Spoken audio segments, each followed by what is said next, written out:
ว่าเนี่ยมื้อเช้าก็เป็นแนวนี้เนาะ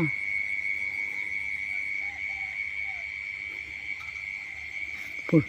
เมฆฝนบ่เนาะโอ้ยสงครามบ่ฟ้าวจบเด้อป่าก็เฮ็ดอึมครึมอยู่6 โมงจ้ะ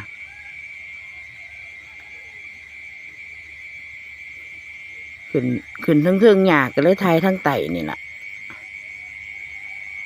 พุ่นฟ้า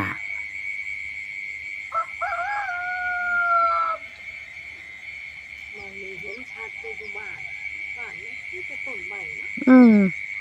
ถ้ามีคนทะลักล่ะมีแต่บ้านคนอยู่นี่มันทงหน้ามันกว้างเบิ่งฟ้าเป็นตาย้านแฮะ